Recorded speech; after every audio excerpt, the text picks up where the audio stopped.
Salam alaikum wa rahmatullahi ta'ala wa barakatuhu, mes frères et sœurs partout dans le monde. رب اشرح لي صدري ويسر لي أمري واحلل عقدة من لساني يفقهوا قولي. اللهم لك الحمد كما ينبغي لجلال وجهك وعظيم سلطانك. اللهم صل على محمد ما ذكره الذاكرون الأبرار، وصل على محمد ما تعاقب الليل والنهار، وصل على محمد وعلى المهاجرين والأنصار، وصل على محمد وعلى صحابته الأخيار، وصل على محمد وعلى أزواجه الأطهار. Amma ba'du, que la paix d'Allah subhanahu wa ta'ala, ses salutations et sa miséricorde soient sur vous, mes frères et sœurs, partout dans le monde, quelles que soient vos races, quels que soient vos cheminements, quels que soient vos pays, quelles que soient vos origines, que la paix d'Allah subhanahu wa ta'ala soit sur vous. Je continue, Inch'Allah, sur le troisième rappel autour de cette question où il y a un diagnostic malheureusement mauvais de ce qui se passe aujourd'hui dans le monde. C'est la relation qu'on appelle le pacte d'Allah subhanahu wa ta'ala. C'est un vrai pacte. Allah subhanahu wa ta'ala l'a appelé dans le Coran Mithaqan Ghalidha, le pacte lourd, le pacte épais, le pacte puissant qui lie l'homme à sa femme.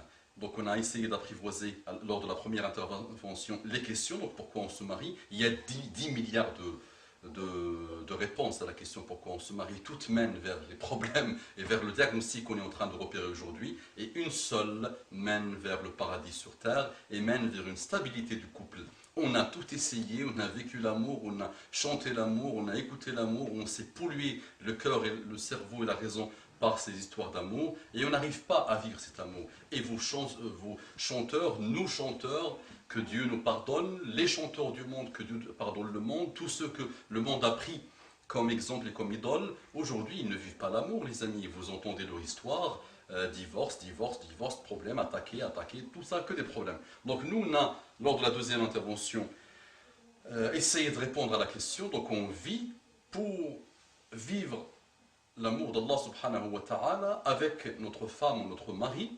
C'est quand on répond à la question pourquoi je me marie, ce type de réponse avec S, parce qu'on peut répondre de plusieurs manières, mais l'idée c'est vraiment vivre les préceptes d'Allah subhanahu wa ta'ala sur cette partie de la vie qui s'appelle le mariage, engendrer une progéniture qui va changer le cours de son histoire, de l'histoire de ses parents, de l'histoire de son village, de l'histoire du monde, de toutes les histoires sur lesquelles elle va intervenir. Et vous savez qu'il y a, alhamdoulilah, des grandes personnalités de l'histoire humaine qui ont été construits dans ce type de couple. Et aujourd'hui, ça manque beaucoup malheureusement parce que les couples sont complètement à côté de la plaque et les couples ont pensé, à cause de tous les venins que les médias, que toutes ces formes de médias crachent dans le monde aujourd'hui, parce que vous savez que les médias ont démissionné de l'éducation, les parents ont démissionné malheureusement, et tout le monde a démissionné, ce qui produit aujourd'hui des générations complètement à côté de la plaque, et je ne veux pas être pessimiste. Donc le mariage, tout le monde se plaint aujourd'hui de son couple, les divorces, ça atteint des summums et des summums, la relation est mauvaise. On a répondu à la question aujourd'hui, et j'espère, Inch'Allah, qu'elle va aider pas mal de monde. Et je ne suis pas le premier à parler de ça, nous savons pas en parler de ça. Moi je suis qu'un petite miette qui essaie d'apporter. Mohammed nous a dit et j'essaie de transmettre, Inch'Allah, une toute petite partie. J'espère, je demande à Allah subhanahu wa ta'ala qu'elle nous serve tous. Le but étant, avec une sincérité maximale, je demande à Allah qui est la sincérité, Inch'Allah, dans ce qu'on essaie de faire, c'est qu'on essaie d'appliquer ces réponses, ces diagnostics, ces réponses, ces questions qu'on se pose et les réponses qu'on essaie de mettre en place, Inch'Allah, pour ces questions, pour vivre un couple heureux. Et croyez-moi qu'on peut vivre dans un couple heureux où il y a l'amour, le mahabba, le vrai, pas celle qu'on entend dans les chansons, le mawadda, le rahma, l'entraide, l'amour, la vraie mahabba, la vraie miséricorde dans le couple, la vraie solidarité dans le couple, la vraie admiration, et cet amour qui se renouvelle, qui se renouvelle, qui se renouvelle. Nous avons tous entendu parler de deux hadiths qu'on répète sans arrêt.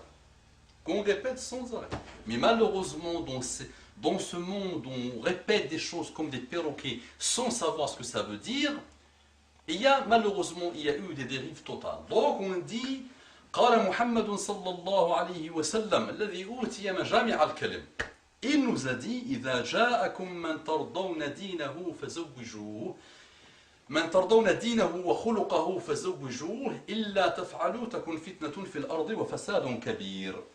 أو كما قال Nabiuna Muhammad sallallahu alayhi wa sallam. Donc Muhammad sallallahu alayhi wa sallam nous dit, ce hadith on le connaît tous, on le répète tous, si quelqu'un qui a une bonne religion, qui a un bon comportement vient demander votre fille en mariage, acceptez, donnez-la lui, sinon il y aura une grande façade dans l'art. Si vous ne le faites pas, il y aura vraiment des gros façades, des gros problèmes, des grosses déviations dans la terre si vous ne le faites pas.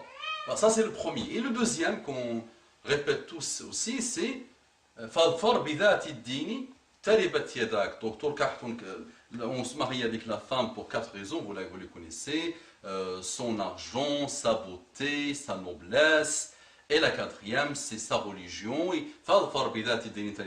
fait tout pour avoir celle qui a la religion, celle qui a dit. Donc voilà, 2 hadiths, sachant qu'il y a des milliers de hadiths de notre bien-aimé Muhammad sallallahu alayhi wa sallam qui a bien cerné cette problématique de mariage et qui nous a expliqué, qui nous a donné un plateau d'or et d'amour tout ce qu'il faut essayer de mettre en place pour que cette relation soit une belle relation sous le couvercle d'Allah subhanahu wa ta'ala et de l'amour d'Allah subhanahu wa ta'ala, la couverture plutôt, alors vous comprenez ce que j'essaie de dire d'Allah subhanahu wa ta'ala. Donc ça c'est 2 hadiths. Donc, tardawna dinahu wa khuluqahu. Ok, ben l'autre jour je l'ai vu, là c'est une femme qui parle, je l'ai vu dans un cadre associatif en plus, on travaillait pour Raza dans une association, moi je l'ai repéré, j'ai vu une belle barbe, mashallah, subhanallah, subhanallah, subhanallah, mashallah, quelle belle barbe, et j'ai vu vraiment qu'il dit à chaque seconde, il dit subhanallah, à chaque mot, il dit la hawla wa la quwwata illa billah, et mon cœur est tombé amoureux et on s'est lancé, on s'est marié. 3-6 mois après, la première nuit, j'ai vu un boucher. C'était un boucher. Relation intime, il m'a tué. Il ne sait pas tact, rien. Un vrai prédateur, un vrai. Ou lui qui dit, j'ai entendu dire qu'elle fait le fajr. Elle fait le fajr à vous-même, son heure, on se moulait à 7h moins le quart en France. Donc lui, elle se réveille à 5h pour le faire. J'entendais beaucoup de choses sur elle. Je me suis marié. Elle dort, je me suis rendu compte qu'elle dort jusqu'à midi. Elle pue partout, elle est mauvaise, elle ne se réveille pas très tôt, elle ne m'aide pas, elle est lourde, elle passe tout son temps à me critiquer. 3-6 mois après, on est dans les guerres, et elle est enceinte, comment je vais faire? Voilà 2 cas miniaturisés, 2 cas où vous croyez que je suis un peu ironique, mais les amis, c'est des histoires que vous avez entendues, c'est des choses qu'on a vues autour de nous.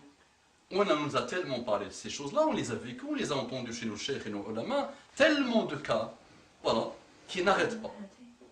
Mais j'ai essayé d'être un peu d'ironiser sur la chose, même si l'heure est grave. L'heure est grave. Et on doit vraiment essayer de commencer à comprendre, Inch'Allah, que notre salut passe par cette paix avec Allah subhanahu wa ta'ala qui se traduit sur ce couple qui souffre tellement aujourd'hui.